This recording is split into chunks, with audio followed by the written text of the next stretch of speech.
Chega mais! Esse é o Não Acredito em Fadas, num programa novo.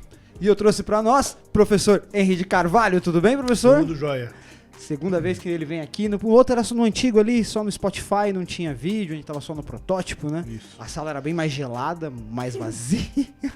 Não é verdade? É. E a proposta desse programa, professor, é conversar por 12 minutos. Ele Certo. chama 12 minutos de especulação. A gente tem um compromisso com a verdade, é claro, não vamos falar bobagem aqui, Claro. mas a ideia não é uma pesquisa, segundo fulano, Beltrano e por aí vai. E antes de mais nada, eu vou explicar por que 12 minutos. Certo. É porque o Rafinha Bastos tem um que chama mais que 8 minutos. Uhum. O Marcelo Adnet, quando ele trabalhava na MTV, ele tinha um que chamava 15 minutos. E como eu não vou fazer propaganda política pra ninguém, eu não vou fazer 13 minutos. Tá certo. Então eu decidi 12 e pronto. Porque, Ótimo. afinal, o programa é meu mesmo, Sim. então a gente faz isso daí, né? Perfeito. Então, a dinâmica é o seguinte, eu vou fazer uma pergunta e a gente vai conversar por 12 minutos. Tá. Tocou o cronômetro, acabou. Aí quem continua a história aí, o pessoal de casa comentando e segue a bola. Perfeito. Beleza? Então eu vou ligar o cronômetro, faça a pergunta e a gente Bora. vai começar. Certo. Rolando. Professor Henry, os ovos da serpente já chocaram ou isso é só a casquinha? Os ovos da serpente, eles sempre estiveram presentes, né? Eles não aparecem, eles não são chocados propriamente, eles estão lá. Eles estão lá desde sempre. Então, eu acho que eles ficaram só desavergonhados, os ovos da serpente. Quando a gente fala dos ovos da serpente, a gente está falando de fascismo, coisas do tipo, né? Então, esse espírito meio fascista, que é preciso discutir, porque fascismo evidentemente não existe no Brasil, né? Mas há um comportamento, há uma retórica fascista, né? Isso existe, né? Então, a representação do fascismo acho que está presente quando a gente fala do machismo, quando a gente fala da xenofobia, quando a gente fala da misoginia, todos esses elementos horrorosos, né? E as pessoas que defenderam esses ovos, ou os próprios ovos, né? Elas são os ovos, né? Elas se envergonharam no final da ditadura militar, né? E ficaram guardados, ficaram ali, sempre estiveram ali, ficaram guardados ao longo desses 30 e tantos anos, 34 anos de nova república, né? Que é um cara economicamente ativo, se for. É o filho do cara que tava lá. Exato.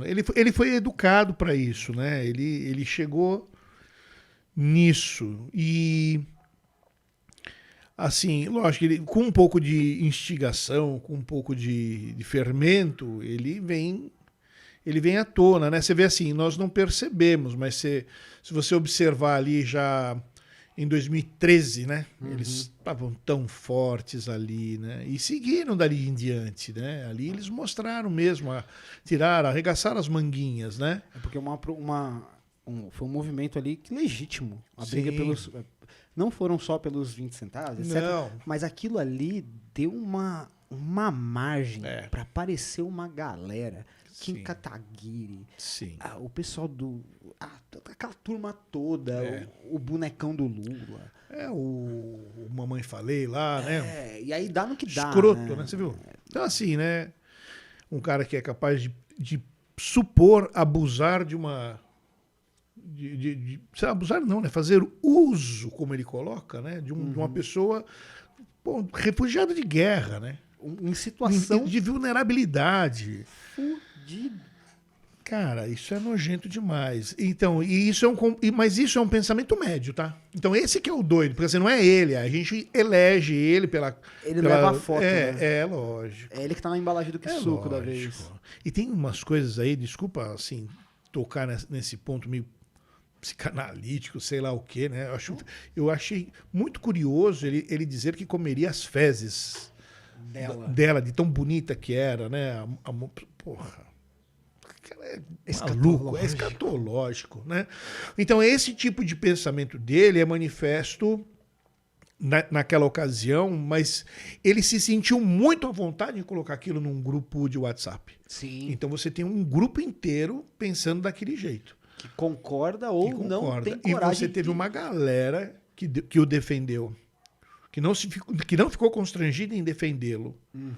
Né? Assim como tantos outros, né? Você vê os apoiadores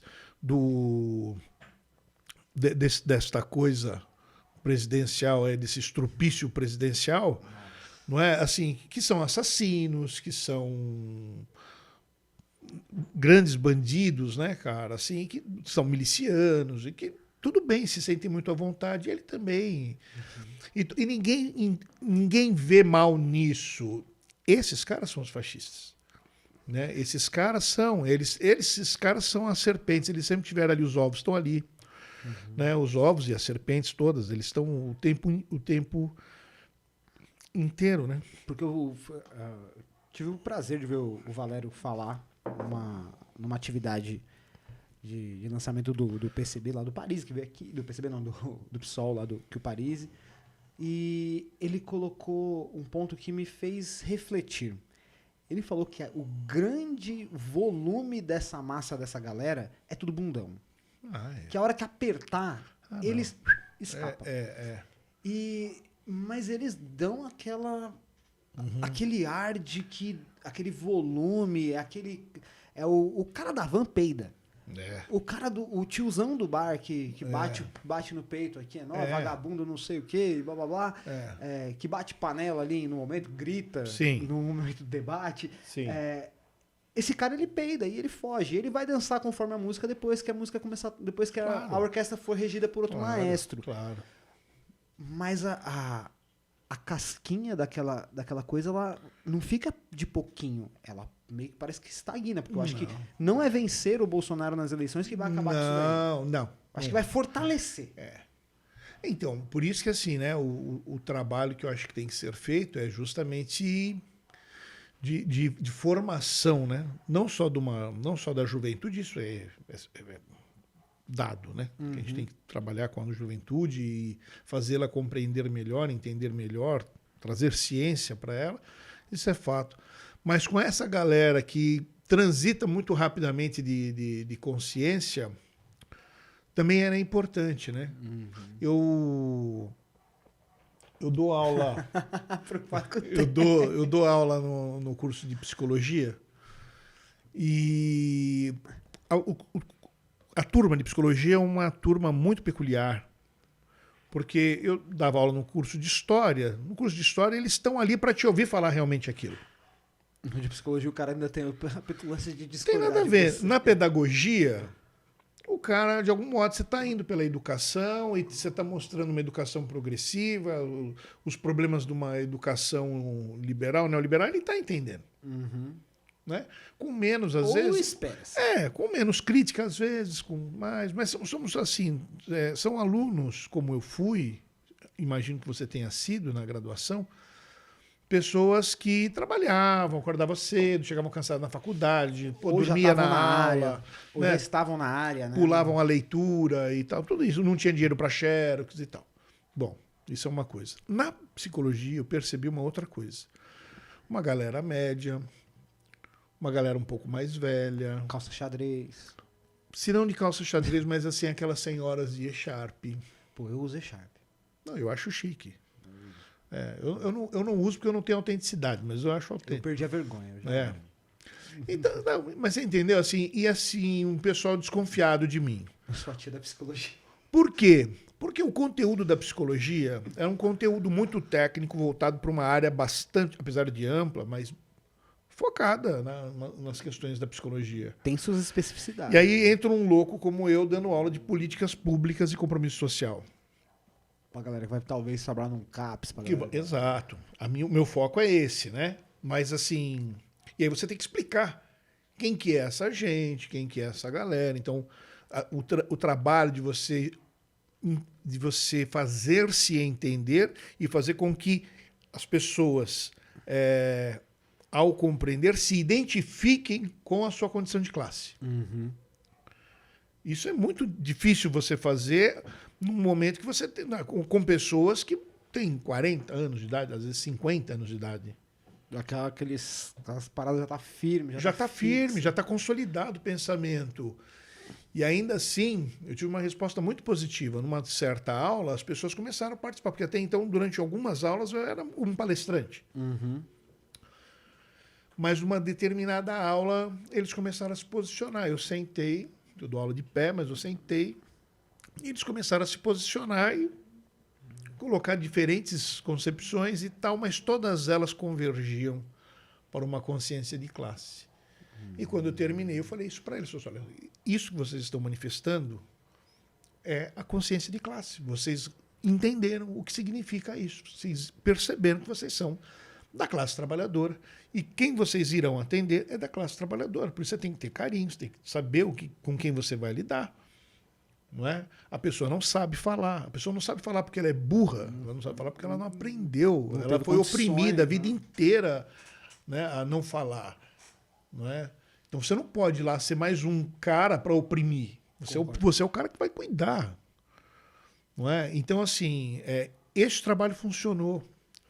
Funcionou muito. Então, às vezes, as pessoas também, que é o dono da lanchonete, como você diz, eu não sei se ele está tão disposto a isto.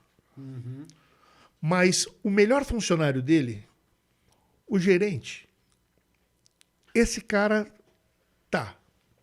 Esse cara vai no discurso do patrão, ele acha que ele é gerente por mérito e tal, e ele reforça a merda fascista que o patrão coloca. Mas se ele cai num lugar certo e você tem a oportunidade de conversar, mas não é conversar assim, é construir um pensamento. Essa coisa da conversa, assim, o cara tem que estar muito aberto e disposto para entender, para acontecer. Eu já não sei disso. Não é? É difícil você... Às vezes, até em pessoas que concordam, você tem um debate gigantesco concordando. Concordando, exatamente. E aí, imagina esse cara que você tem a ideia de quebrar alguma determinada barreira, fazer alguma coisa, fazer com que ele não choque o raio do ovo, que ele não seja o... Exatamente. O bumbum quentinho da eu vou pesar a mão aqui. Tá quase. Mas, assim, tipo o debate. Dependendo da circunstância, dependendo de um certo contexto, até nós temos que nos policiar para, em algum momento, não nos equipararmos ou nos comportarmos, ainda que numa vírgula, como uma droga de um ovo de serpente. Uhum. Porque isso é o geral. A gente vai trabalhar aqui no nosso vídeo, na nossa entrevista, alguns elementos da política e tal. E nós vamos perceber que, historicamente, isso está em nós. Né? Está na gente, está presente na gente. Então, há também uma desconstrução fascista a ser realizada, insistindo que fascismo é forma política e que no Brasil não existe. Não existiu e não existe. Só os agora, lógico, mentalmente você tem gente adorando. Mas fechou bem, não adorando. Agora é o seguinte, sua responsabilidade é continuar aí, não seja o filho de chocadeira, tá ligado? E, né, não seja essa pessoa desagradável. E continue aí nos comentários, se inscreve no canal, compartilha isso pro amigo, troca ideia e vem pro próximo vídeo, assiste o próximo, deve estar em algum lugar aqui. E a entrevista vai sair, eu não sei se antes ou depois, mas assiste também que vai ser interessantíssimo. Vamos pro próximo, professor. Agora lá.